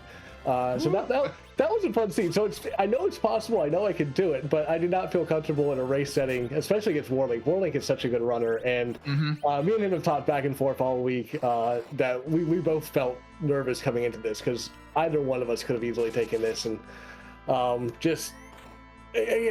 didn't feel comfortable at all, especially diving underground, and there was practically nothing under there. I was worried. It's like if everything's on the moon, I've lost, and there was just enough on the moon to not be everything, and I think that's what held me out there. Yeah, I mean that's like in this case that wasn't the play that Warlink took, but if Warlink had gone to the moon early, right, like that could have that would have given Warlink a completely different set of information, and as we now know, that would have been 4 bosses, right? 1, 2, through the Earth Crystal, it's 3 bosses, right? Yeah, it's 3 bosses plus Earth Crystal, because it's Valet, K value, Val, Golbez, and Elements. Yeah, Elements, Golbez, and then Wall. So, I mean that's the if Warlink had if somebody had gone moon, right, like they would have been in go mode as soon as they checked Earth Crystal, right? If they did the full moon, right? So yeah, I can see being worried there. right? Like as you started to realize that there was just enough on the moon to be threatening. Yeah, and I got a little build out too from the Excalibur. I forget where I picked that up. Which Dwarf. fight? Dwarf. Okay, but yeah, I got a little build out there because I was like, I've got a Cecil. I had an Ogre Axe. I felt comfortable with the Ogre Axe. I'm like, should I check trap test for a Crystal Sword? You did in fact get bailed out because there was a Crystal Sword at Eblon, and Warlink did go there. So if you hadn't picked up a Holy Sword, your Cecil was going to be very underpowered compared to Warlink. Yeah, and in this flag set, Evan pays so often with the Crystal Sword. It does. So I was like, you know what, I'm going to risk not going for it because, as I said, I know Warlink's a good runner. I need to get any advantage I can on time on him, and happened to get lucky. Yeah, I mean that makes sense. Warlink does look like Warlink's going to follow you up Zot after doing Giant, and so yeah, he's going to be in goer mode in a few minutes, and that'll be like, so yeah, finish maybe 10 minutes behind you. And yeah, and I mean, and it's basically all on, reasonable routing decisions by both of you, right? Like you both make reasonable decisions, but with different information in different spots, right? And that's how it goes a lot of the time. And there was one of my decisions not to go to Moon, and you probably saw it with the Sheila checks. I wanted that 10th key item. I wanted that extra, and Sheila was a womp, and I was like, are you kidding me? So I did the 2 Sirens before Val, and then I did Val. Val gave me the 10th key item that I needed, and I was like, okay, cool. Now I'm just going to dive bottom up.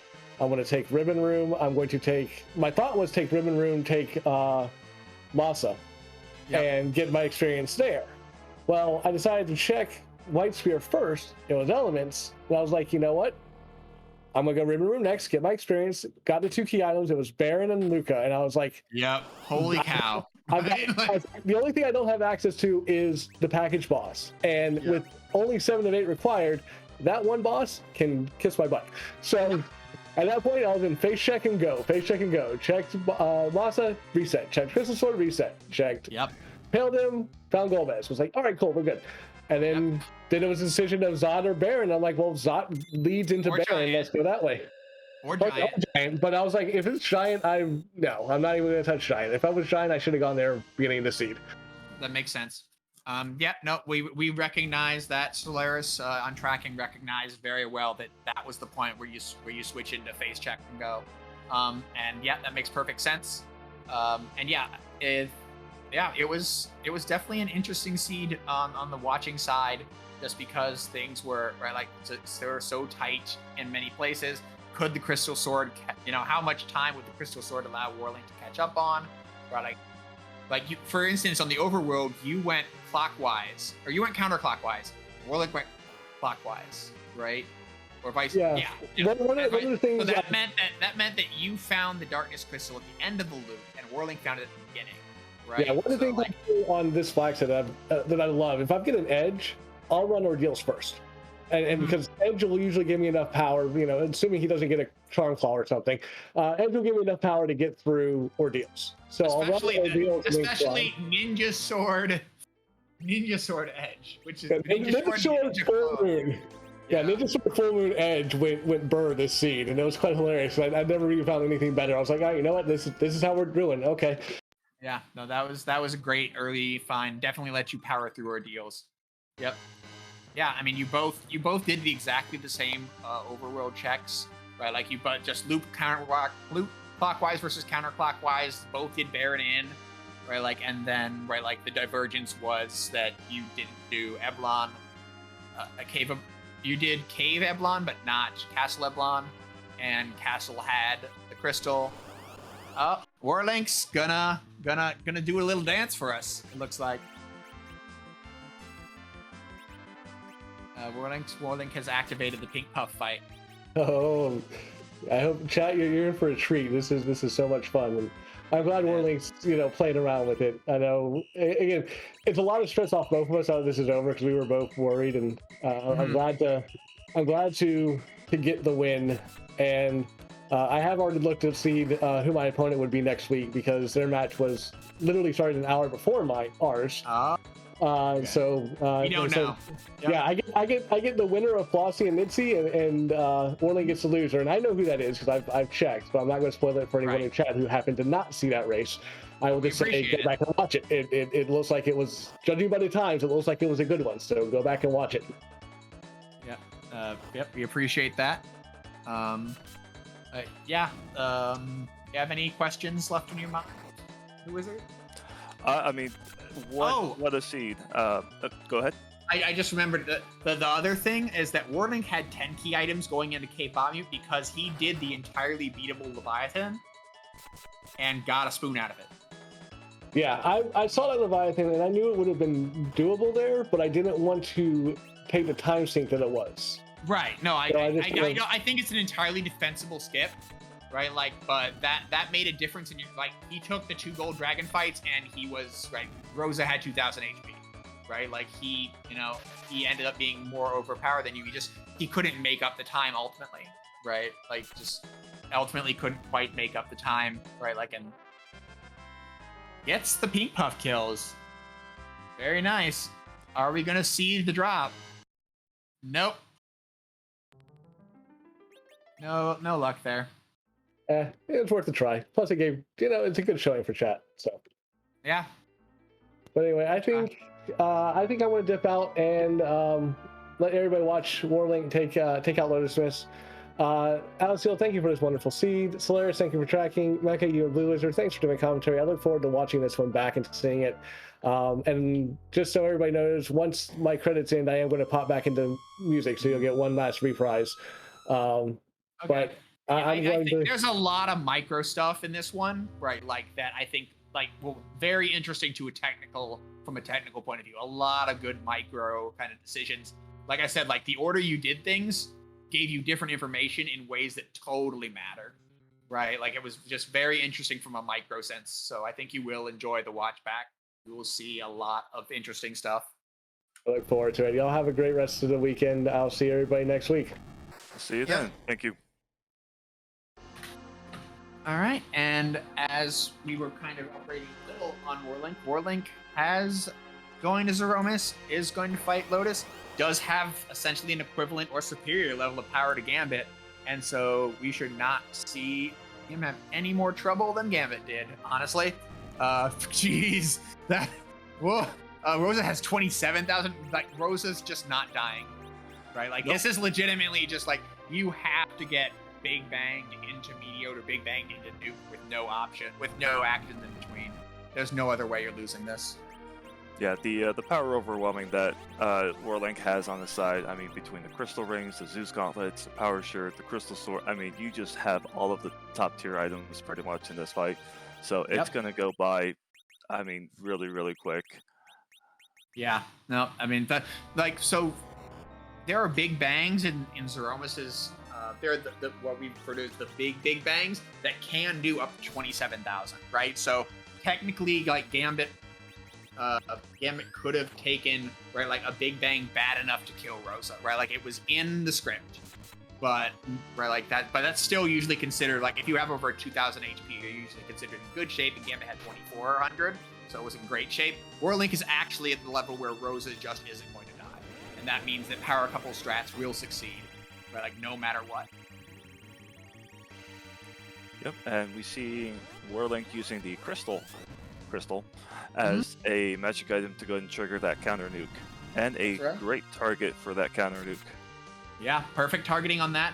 And yeah, crystal will work. It's a little slow, so if you can find a faster item, like say a mallet or a remedy or any status curing item, that'll trigger it too. So if you're planning on nerfing a lot, it doesn't hurt to pick things out like that. And yeah, Warlink has a ton of darts, and is going to throw all of them. Yeah, rightfully so. I mean, you pick them up, you might as well chuck them at Zemus, get a little extra damage in. Yeah. So yeah, this is going to be really fast with Berserk, Yang doing nearly 3,000, Cecil in the 5s, and then the darts. Like this is gonna go quick. Yep, this is actually one of those kind of setups that you can actually go ahead and start taking some unnerved big bangs. Just hit everyone with a Cure 4 and call it a day. Yeah, exactly. Like this is a no nerf fight for sure. Why risk a nuke into a baby bang killing you, right? Like that's because that could entirely possible. A high roll nuke gets 2,000 and then a high roll big bang kills you. Like that's at the point where you don't bother nerfing because the nuke is too risky, right? Like it's right. Like normally you nuke because the big bang will kill you. In this case, you would be nerfing, right? Like, but then risking the nuke kills a character, right? When you would survive otherwise, right? So don't do it. So you're very, very correct to bring that up. Yep, and it's always good to remind folks to watch out for Zemus's fake shake. Mm-hmm. Because Right.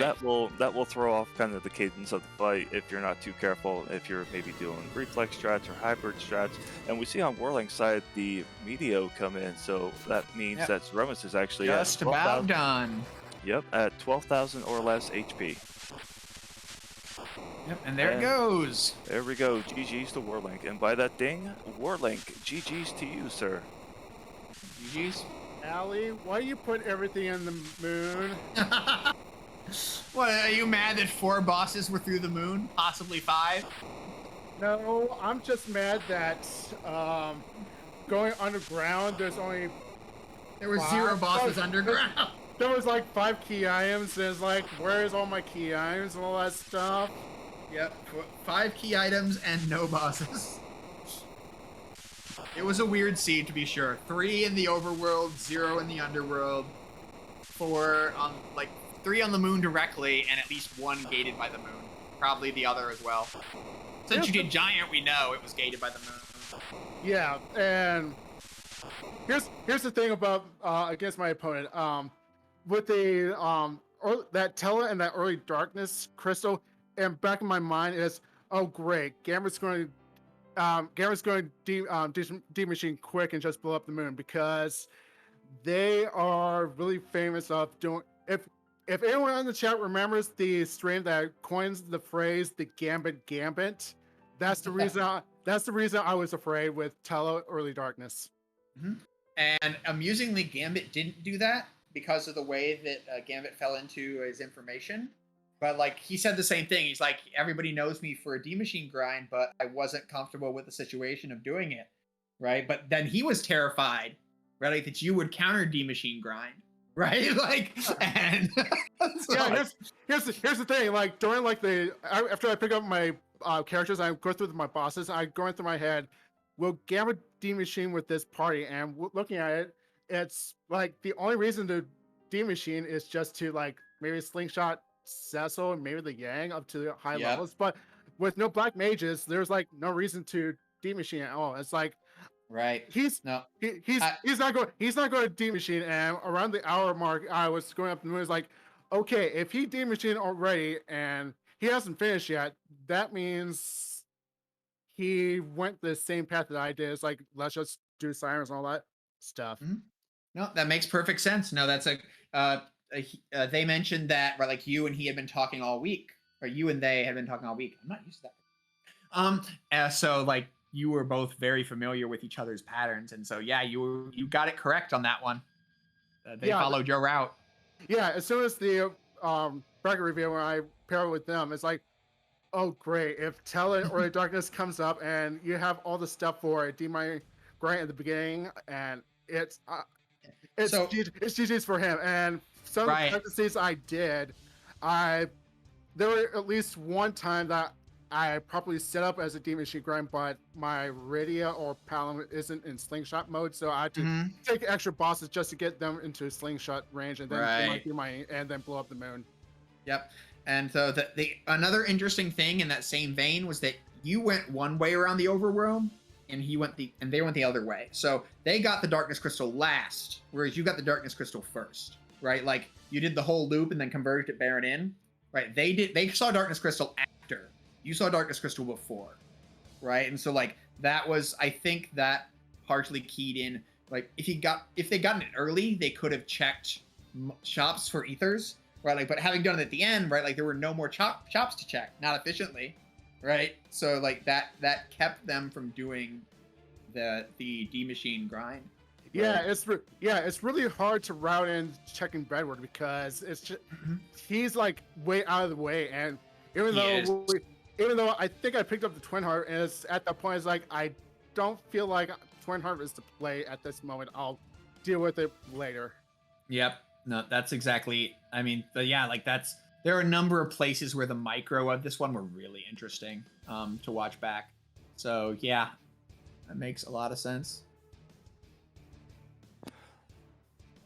And much like mentioned with Gambit, I mean, this has just been one heck of a seed. We saw a lot of early on scoops of vanilla, Tella, and sort of a half a scoop when you picked up a couple of your first characters.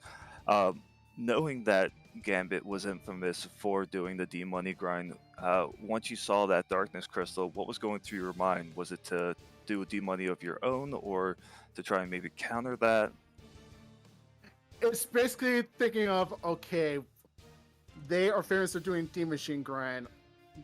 I look at my party, and that consists of Cecil, Rosa, Corum, Edward, Edge, Yang, and I'm blanking on the 7-1, but I'm looking at that as like, okay. And plus on top of that, there wasn't any like good gear for Cecil at that point.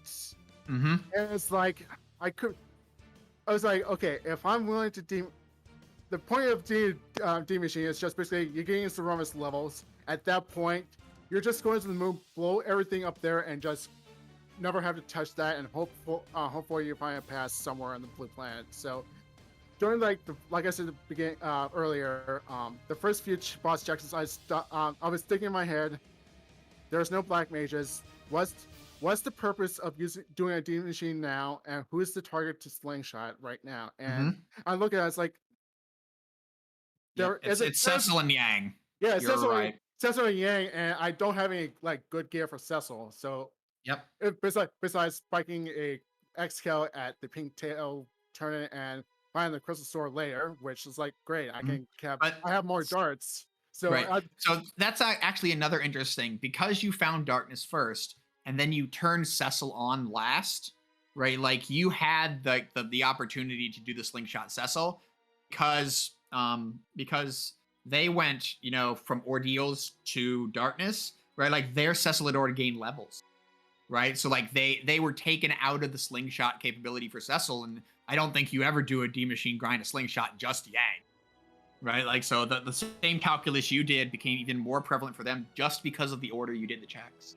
Yeah, it's just basically there is like, is it worth it, and just a sling for the potential targets, and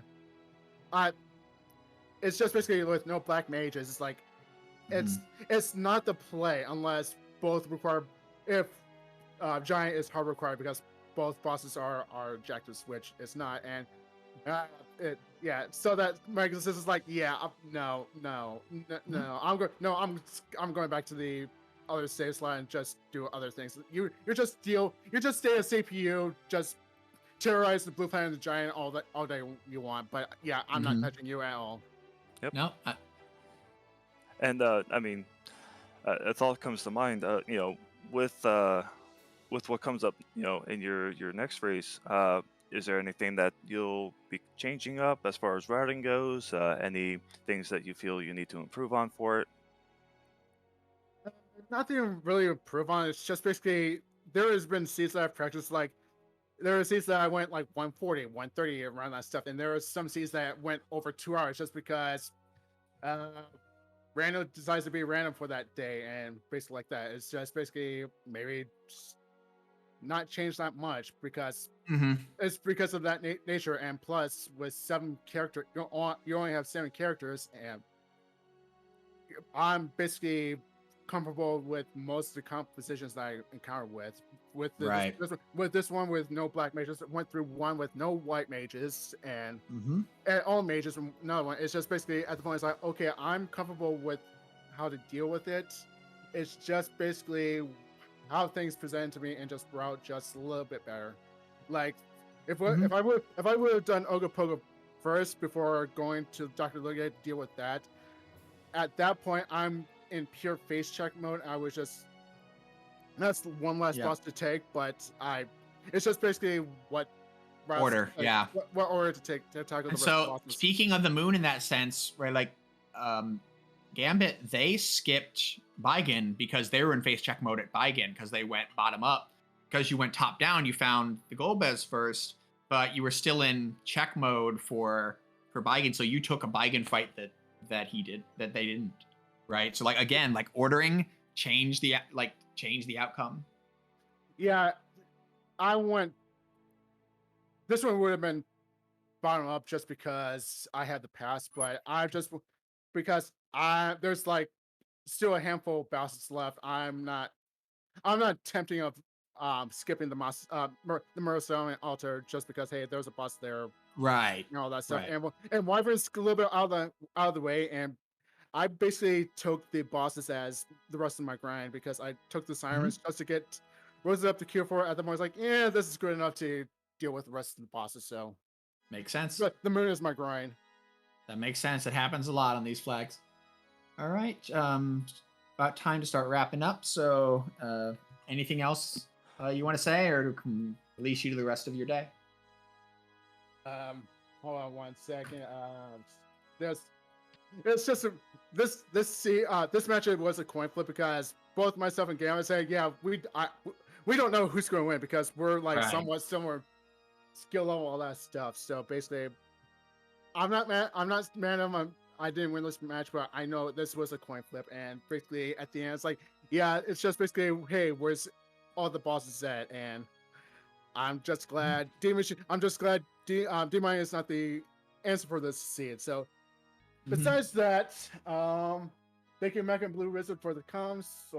Solaris for pushing on the buttons, and Ali, why you put all the stuff in the moon? Why? Besides that, thanks for that. Thanks for rolling the seed, and for everyone out there watching, take care. Just go outside, just look at the sky for a second, and have a nice day. I'm going to do that. All right. Well, you have fun and enjoy yours. All right. So it looks like that, again, an incredible seed by a couple of incredible runners. Mecha, looks like we are going somewhere. That's right. But I wanted to mention we have 2 more matches left today. One on Free Enterprise at 11 Eastern, Dekar Smash versus Peasants OMFG. And then at 8 Eastern on Free Enterprise 2, we have Raging Levine versus Professor Renderer. So there's still more action today. And of course, there's a full slate tomorrow that they would be glad to tell you about if you watch those fights as well. And yes, we are going to raid Slippery, who is doing Seed of the Week. So if you plan on doing Seed of the Week, you might want to look away. And of course, no spoilers.